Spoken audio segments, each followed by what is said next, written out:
Welcome to Horsefly Chronicles Radio with Julia and Philip Siracusa. Sponsored by Carnation. Airing live on United Public Radio Network on 105.3 and 107.7 FM in New Orleans. This show's opening has been produced, edited, narrated by Gwen Luckett at gluckett.com.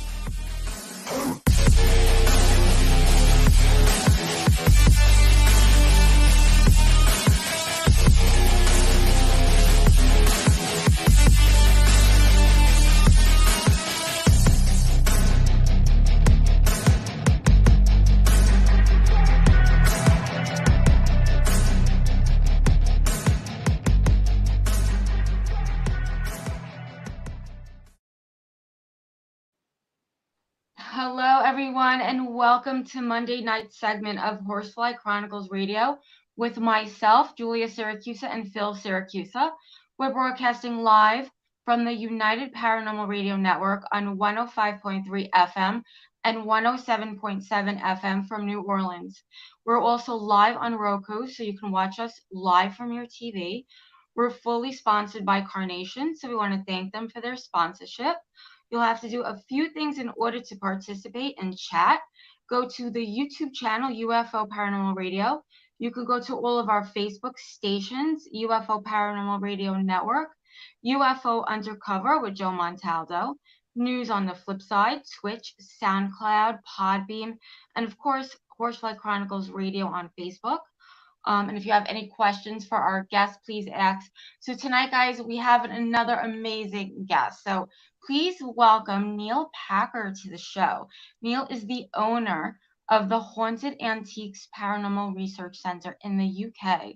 He's been researching the paranormal for over 12 years. He has his own paranormal team before concentrating on haunted items and objects. HAPRC has been opened for just over 5 years, and in June, he is starting his very own paranormal channel on Roku TV, which is going to be an amazing opportunity to show the world what they are so passionate about. So please, let's welcome him to the show. Welcome. Hi. Thanks for inviting me. Thanks for coming on. So, Neil, we always like to start from the beginning. What drove you into, the paranormal, the research, and, did anything happen to you as a child that made you interested? Yeah, well, when I was a teenager, I was out in the local field camping. In the middle of the night, I got out the tent and I saw a woman with dark, long flowing black hair with a light white flowing dress on. And she was sort of gliding across the field towards me. Obviously, I was about 13 at the time, so that scared me a bit. But later on, so I never talked to anybody about that experience. But later on, when I got older, it was a well-known story that this lady was committed suicide on her wedding day because she was jilted at the altar. So I did some more research about that a few years ago, and found out who she was and where she's actually buried. So my medium, the team, and I went to we did a live feed at the suicide burial plot at the local church, and we communicated with her. That's where my initial paranormal experience started. But then, like most people in the UK, we started watching a series called Most Haunted about 20 years ago. And that sort of piqued my interest then. And then I wanted to go to haunted locations and experience it for myself. When you say you talked to her, yeah, what kind of communication did you get back from her? What kind of response? Well, it's a bit of an emotional story, actually, because she was actually coming to me because she knew my energy. It turns out that in the previous life that I was her fiance that jilted her at the altar.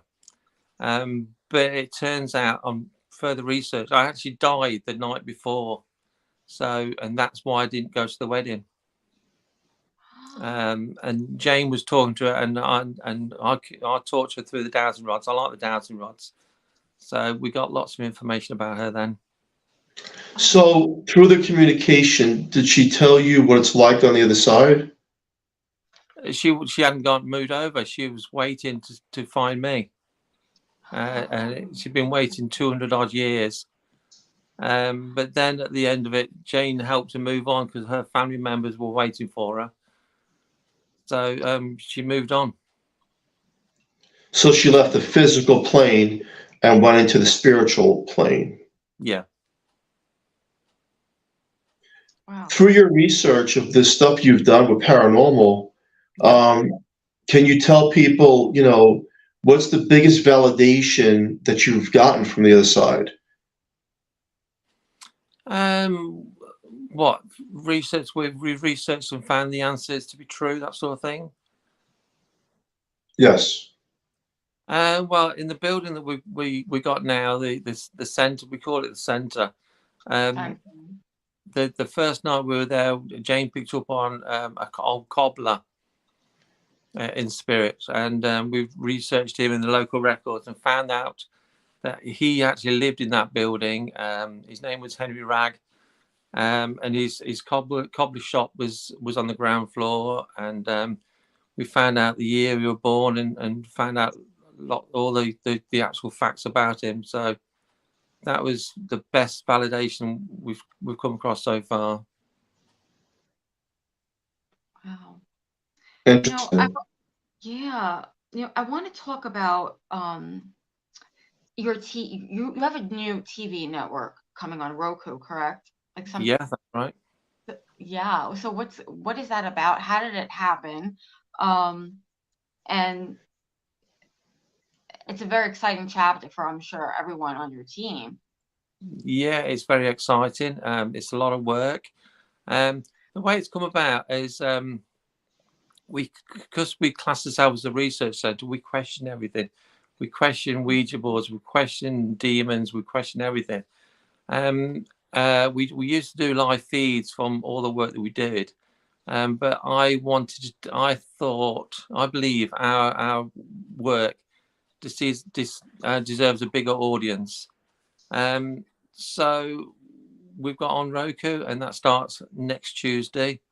The channel's called Ghost Planet Network. It's not just our shows, which we do quite a few, but it's other smaller teams who do good quality videos on YouTube but don't get recognized, because that's just YouTube. Unless you got a huge following, people can't find their videos. So I like to champion the smaller teams. I'm giving them the platform to show their work on our network as well. So it's very exciting for us and them. Wow. That's exciting. Good luck with that. Yeah, I mean, I was looking at your website, and it kind of like tells us all the different shows. Are those all the different topics of what's going to be on the channel? No, there's going to be more. There is. We could have a new website being built as we speak, just for the TV channel. We do our own shows, like we do haunted objects. We do a show where an individual investigator investigates my building in the dark with just it's pitch black. All he's got is the viewfinder or the night vision camera to see how they react to situations. We're going to look at a haunted building in Leicestershire where I live, and of course we got the Demon Connections, where we communicate with demons. You communicate with demons? Yeah. How? Jane, who's the medium of the centre, she invites a different demon every episode. We're going through the 72 demons of the Lesser Kid Solomon. So Jane invites them, and if they want to come, they'll communicate with us. What does the demon tell her? Pardon? How does the demon communicate through her? What does it tell her? They talk through Jane, or we use a board. It's called a Pathfinder board. We use that, or we use dowsing rods, or we use whatever equipment or ideas that we got for that particular night. Wow. And how can you tell the difference between, something demonic and just a very, very, evil spirit? I mean, because there is, how can you tell the difference? Well, Jane can sense the different energies. When we're doing the demon connections, she asks all the spirits of the building to step back. So we're only focused on that entity that Jane invites in. And they just talk to her and say who they are and what they're about. And it's a fascinating series. It's not what you expect. Wow. I mean, that's exciting. I mean, I'm looking forward to that. And you said it's coming out Tuesday. This coming up Tuesday? This June the 6th, it starts. The channel starts on Roku. Wow. We've got. I'm slowly putting all the programs on there. We've got about 35 or 37 different shows on there so already. They're not just our shows. We've got I've got 5 episodes of the Demon Connections on there already, so people will be able to tune in and watch the first 5. Plus, we've got the Paranormal Blackout, where investigators investigate the centre in the pitch black to see how they react to being in the dark with just a viewfinder to see by. And it's really exciting. It's the sort of shows that I'd like to watch. There's no drama involved in them, because I think a lot of TV paranormal shows there's tends to be a lot of drama. Yeah. And of course, production companies insist on activity. And if you're a paranormal investigator, full well some nights you can go out and get absolutely nothing. Yes. So although the paranormal TV shows now are focused on the general public, because the general public don't really know, I think the shows that we're getting on are more aimed at paranormal investigators, because they know really what it's like. You can go to the most haunted building in the country and get absolutely nothing. Yeah, I agree with that. And we say that all the time. It takes so much, it takes a lot of time. It's not, a lot of people think they can go into a location and in a few hours come out with all this evidence, and that's not necessarily true. Phil and I are big believers in, you really need to spend at least a day or 2 in a location to really get something, because they're not always going to show you themselves. That's right. Yeah. That's right. I'm still interested in the demon communication. I mean, with an intent to communicate with a demon, what makes the demon just go away and not communicate anymore, not affect the person, the host that's trying to communicate? I'm getting lost with that translation. Okay, the way it works is Jane has got an invocation from the world of spirit. So the world of spirit has given Jane how to invite a demon or summon a demon, however the terms you want to use. And when they come, they'll just answer any questions that we throw at them. No one has ever been affected by one. We've actually filmed 28 out of the 72. This has been a long process. So we've actually communicated with 28 different demons out of the 72. Not once have me or my team felt threatened by them. They've given us all the information that we've asked of them. But you've got to remove religion and Hollywood away from this series, because it's not religious, it's not Hollywood dramatics. It's real. Raw. It's raw and intense. Yeah. I understand what you're saying. No, Wow. if you're interested to watch the Demon Connections, and you're expecting The Exorcist, you're going to be disappointed, because it ain't like that. Well, I like that, because people, you know, people need to be educated on that. So that's I firmly believe that's what we're doing. When I first announced that we're going to do this, a few people in the UK sort of said they were disgusted with me to do it. We were going too far, but it's something that we felt that we needed to do for our own journey. We want to know about who these demons are, where they've come from, what their aim is, and I think we are finding that out. But like I say, if you watch the Demon Connections and you're expecting one of my team to be lifted or dragged across the ceiling and that sort of thing, that's not how it is. It really is. I say that, you know, they're more, I would say, more mind manipulating hauntings too, because that's what the demonic likes to do. They do like to mess with your mind. So, well, you know what's interesting about this is a lot of singers and people who've made it to the top. And again, I do not condone this. I just want to put it out there.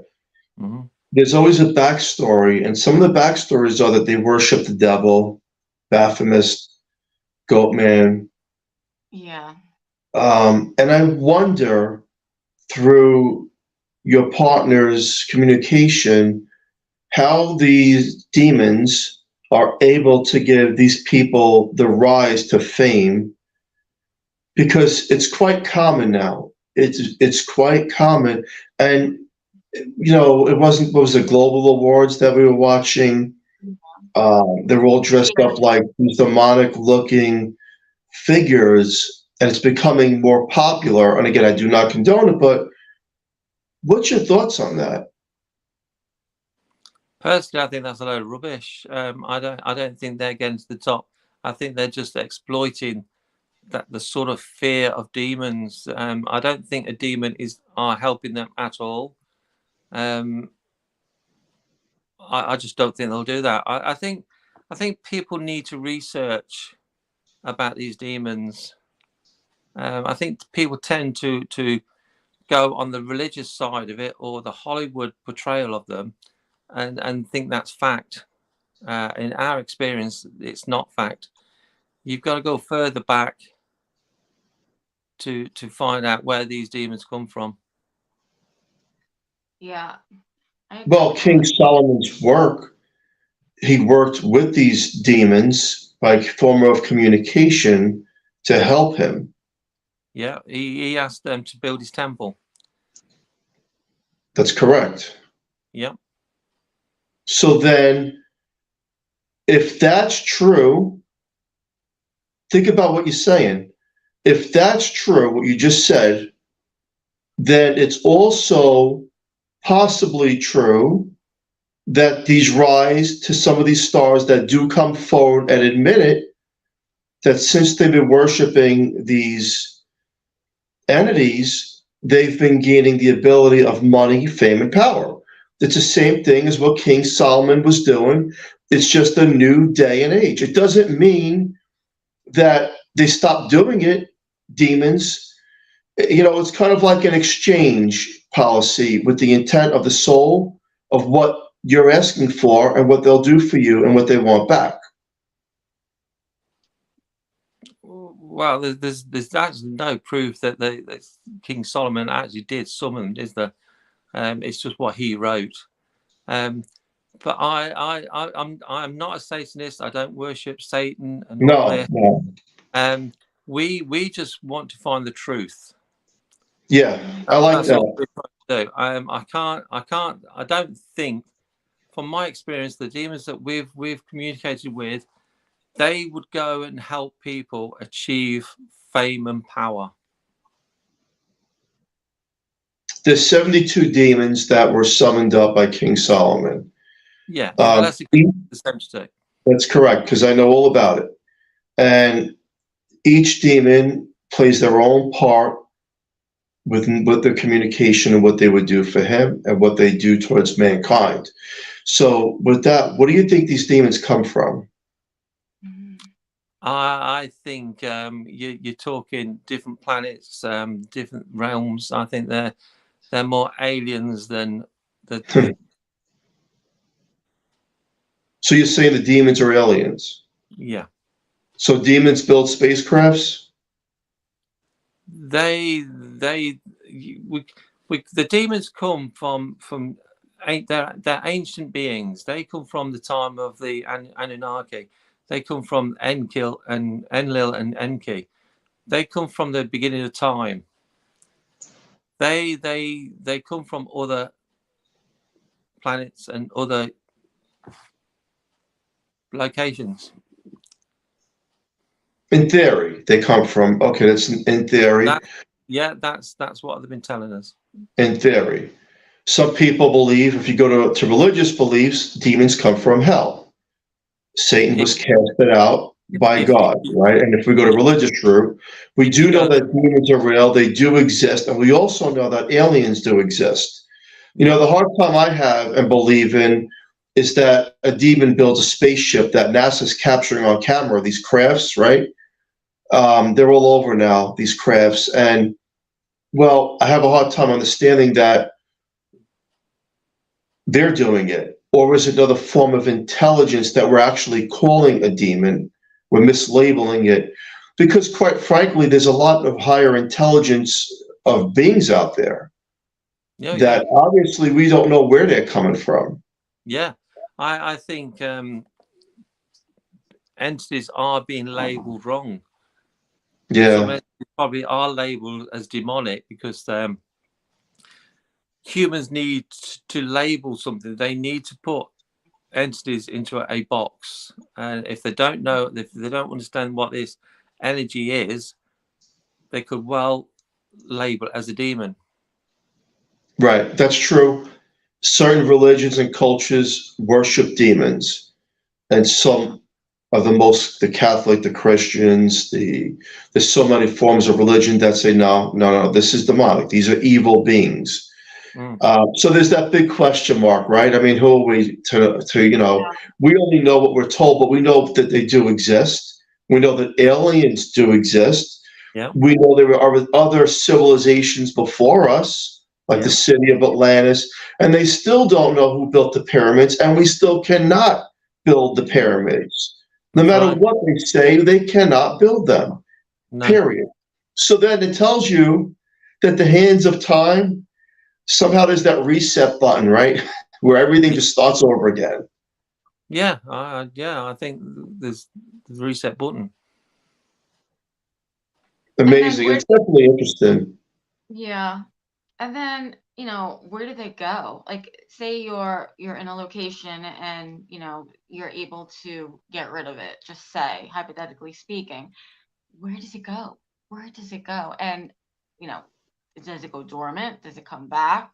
That's always a question too. That's always a question. It's like you go into a building and you're expecting a particular spirit of a person there, but they're not there. So where do they go? We just don't know, do we? Yeah. And then I feel like we always end up with more questions than answers. And I guess that's the great thing about the paranormal and aliens. You don't know. And you just don't know. That's right. Well, what's interesting is that a lot of people believe it, and I believe this as well, that your body is your borrowed suit in this physical realm. That's all it is. It's a borrowed suit. You just want to experience things here and learn life lessons through this journey, and then you go back home. Yeah. There's so much information that points to that being the truth. And when you look at it, we're all energy, right? So we're just transforming ourselves into things we want to experience. Yeah. And then here we are in the suits now trying to communicate with things we don't understand, that we really don't know where they're coming from and what they're capable of. Which leads me to something else that's really big. You have a haunted museum? Yeah, that's right. It's let's talk about that.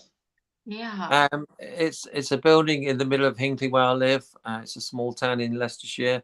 Um, it's a haunted building in its own rights. There are spirits connected to the building, to the land. Um, the building I'm in now dates back from the 1870s, but there would have been buildings before that. We got beams in the building that date back to the 1600s. The town goes back to at least the 1100s. So there's different layers actually to the land and to the building anyway. And there's lots of artifacts in different rooms. There's different themed rooms, like we've got the seance room, we've got the war room, we've got the dolls room, we've got the occult room and the attic room, and they're all just sort of different items in each room. We don't say they're all haunted. That's for research to find out. And we have paranormal teams in every weekend doing their investigations. Huh.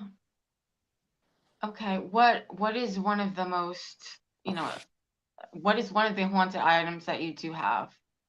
One of the best ones is it's a World War II wheelchair.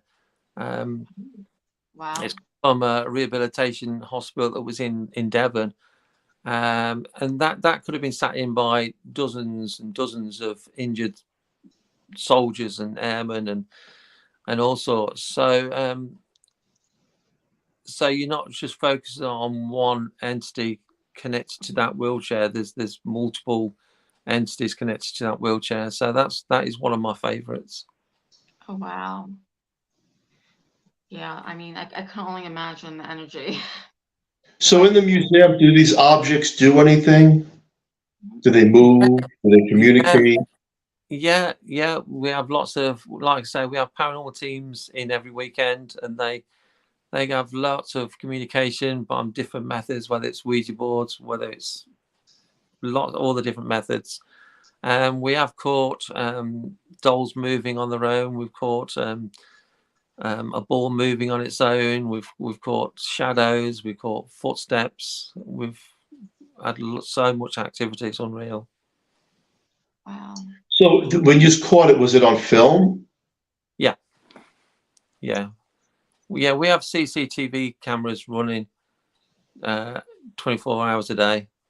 And this is what you capture? You capture things moving by themselves? Yeah, we've captured quite a few with the cameras, and also when teams come, they bring camcorders, so they film their investigations. So they've captured quite a lot as well. So we've had doors open on their own, and we've had a mirror being picked up and smashed on its own, and that's all on camera.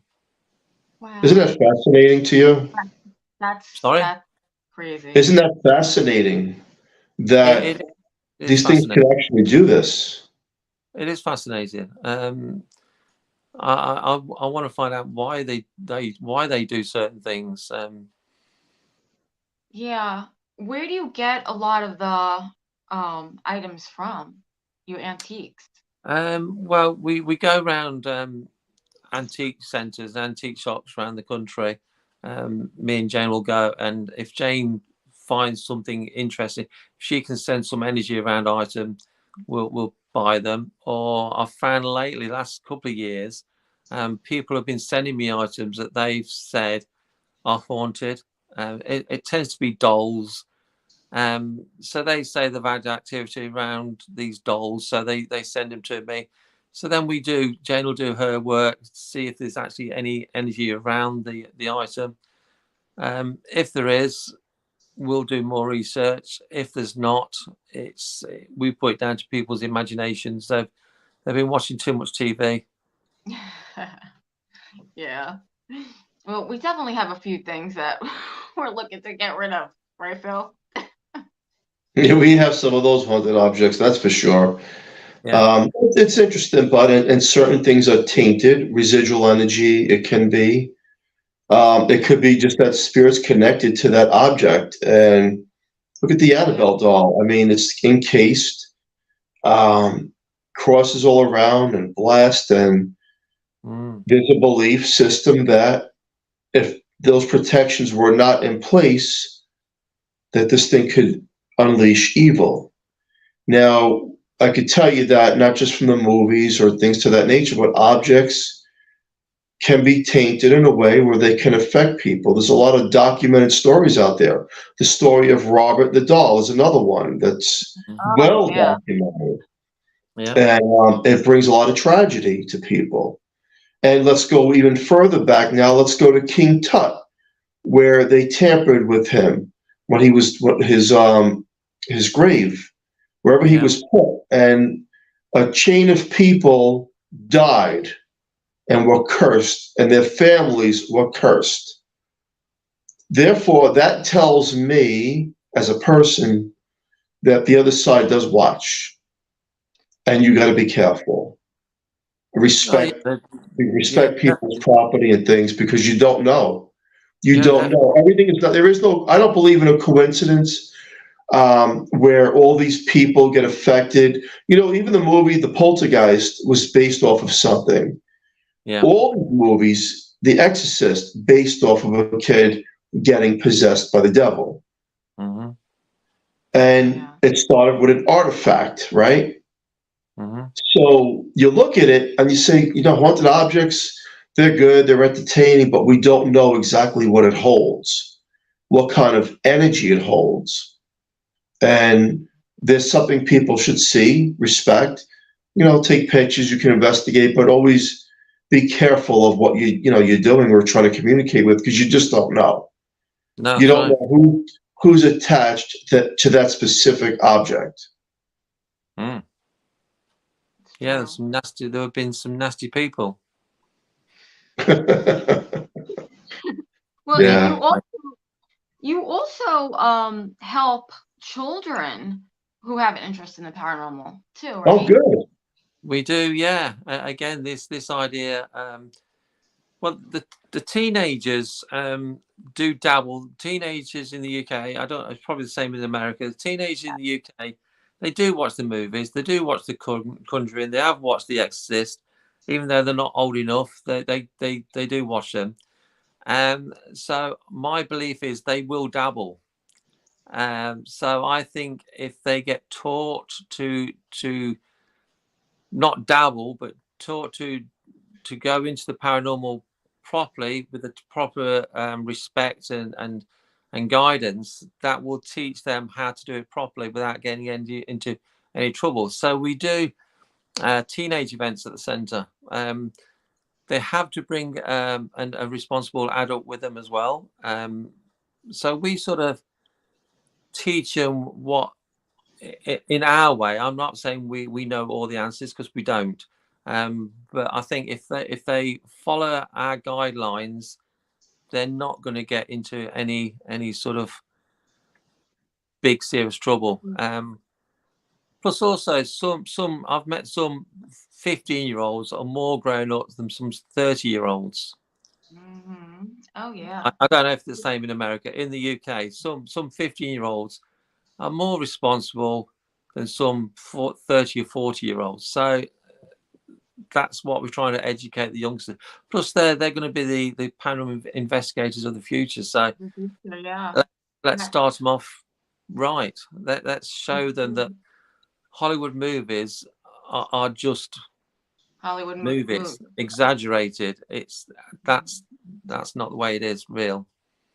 Well, that's really good, because these, they need to learn how to protect themselves, because the paranormal is becoming very big, and like you said, the kids they're opening up more, they're into it a lot more, it's accepted a lot more, and it's really good to have people that want to teach them the right way to do things and not the wrong way, the ways that we did things when we were kids.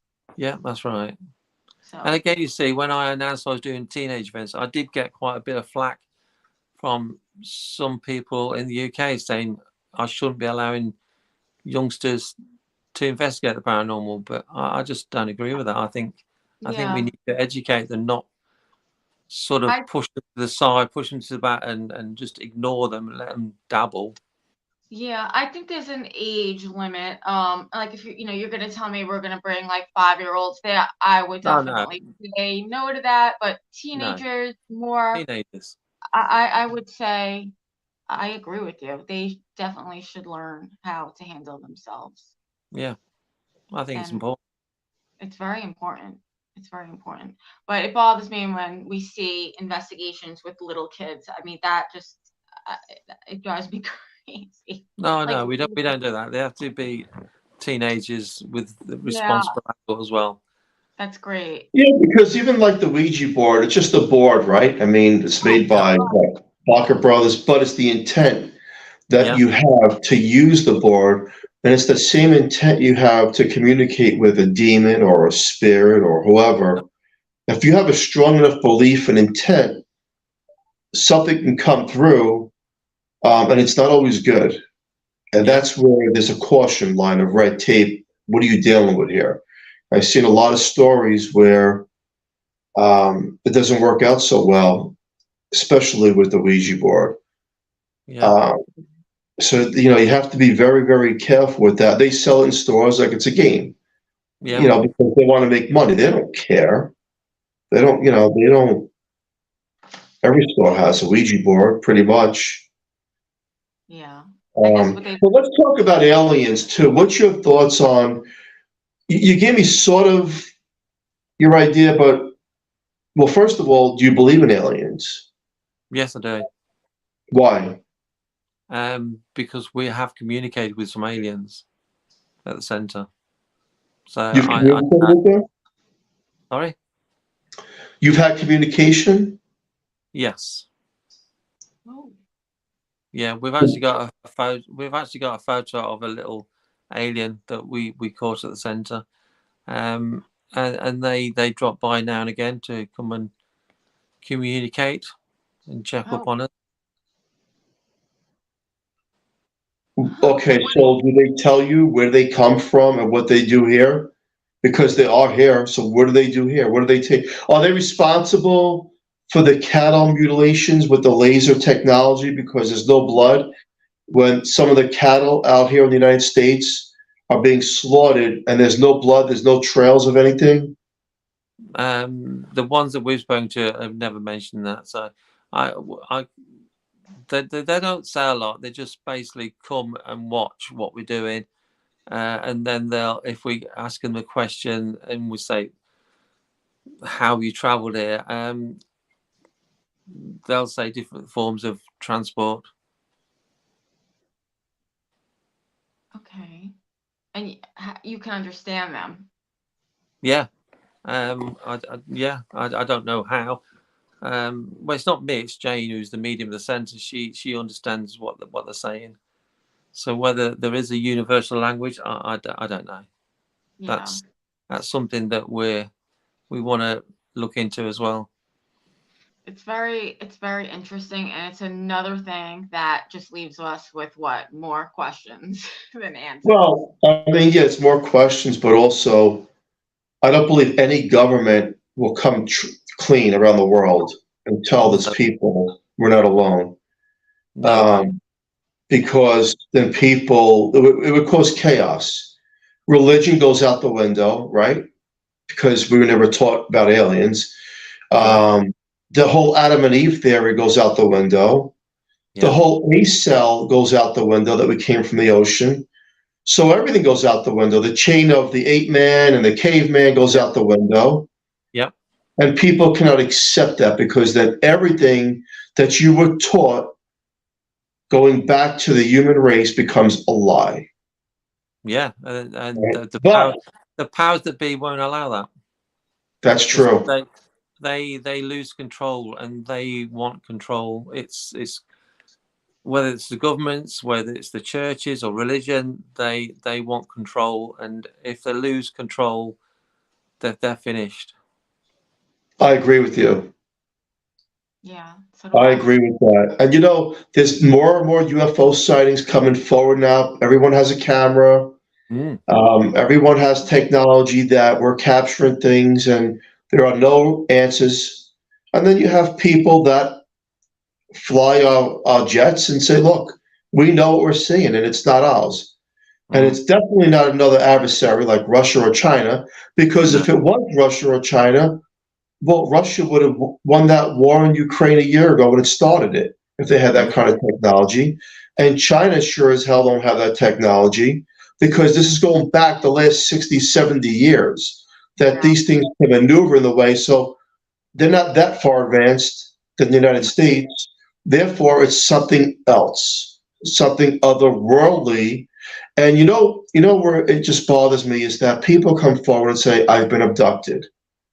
I've had contact, and they're not taken serious. You know why? Because the governments around the world and the news stations that are controlled by the governments are puppets. Yeah. They have to keep their mouths shut. And they can't say, they can only let out a little bit at a time, but they never give you the truth. So the people who make the claims of being abducted become liars, and they're crazies when they're not. They're telling you what they're experiencing. And that's wrong.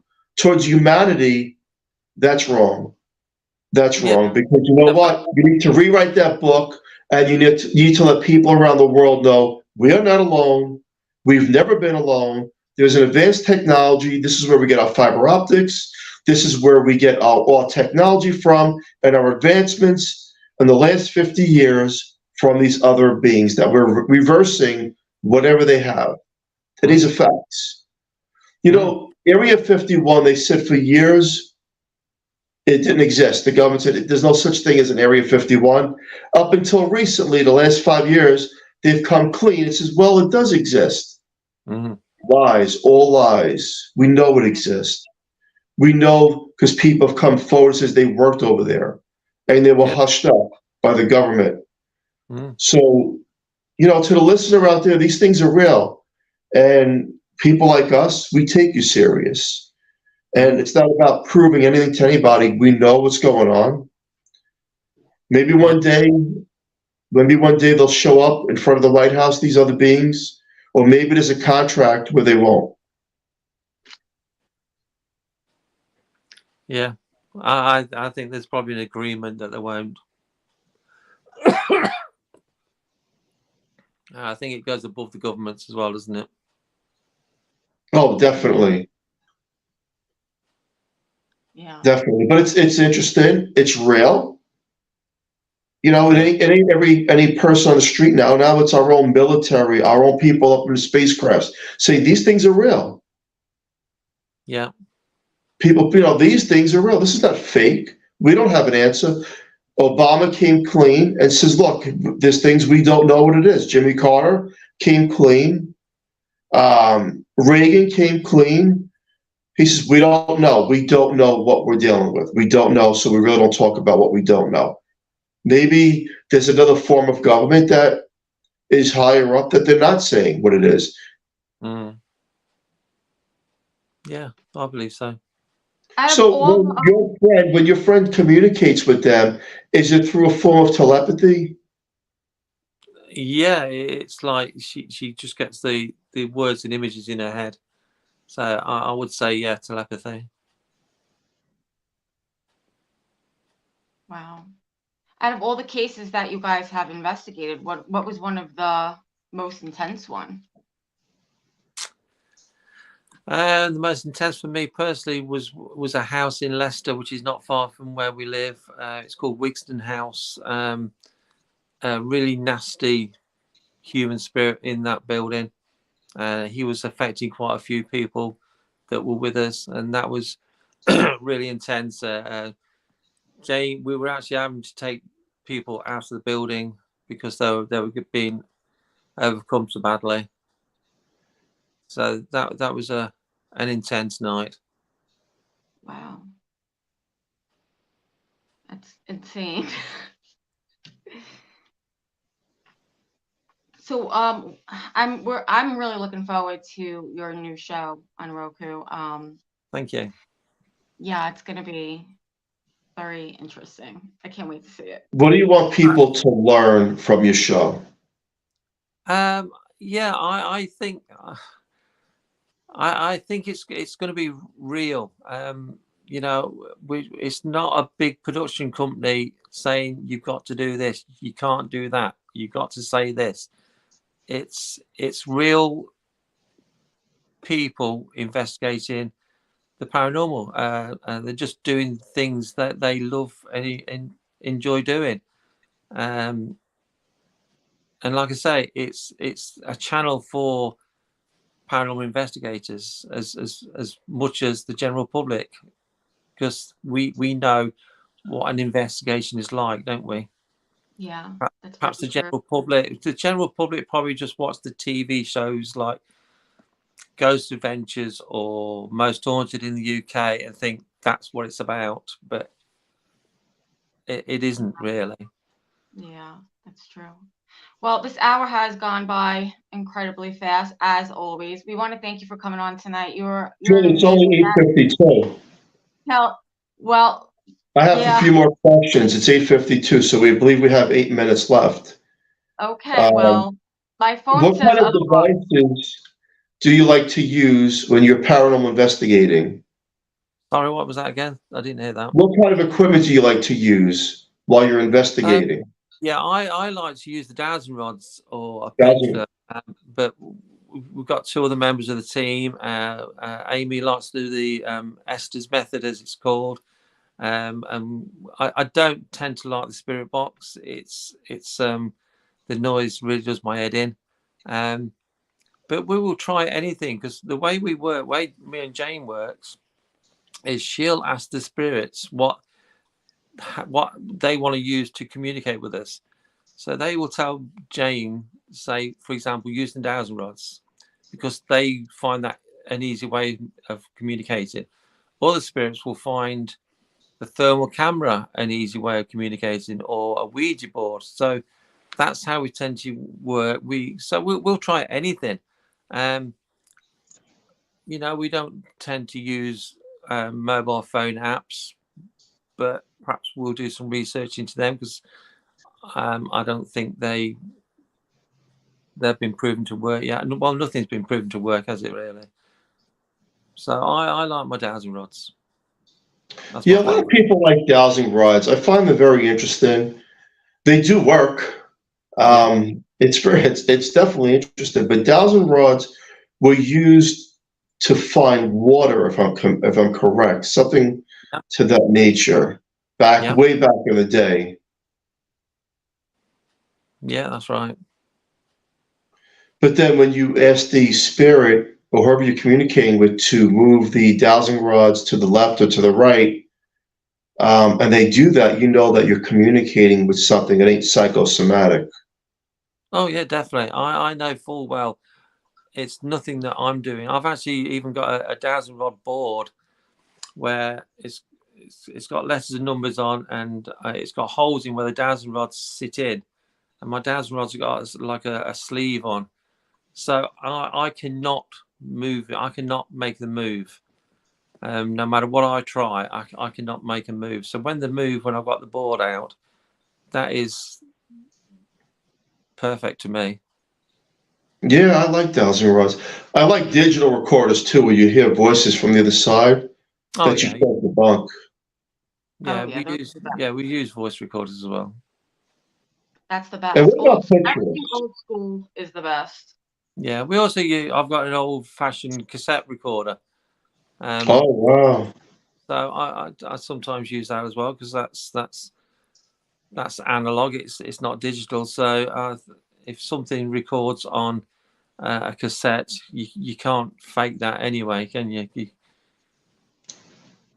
No, digital. Well, that was what the Warrens used to use back in the Amityville horror case, the Conjuring house. They used the cassette recorder. Yeah.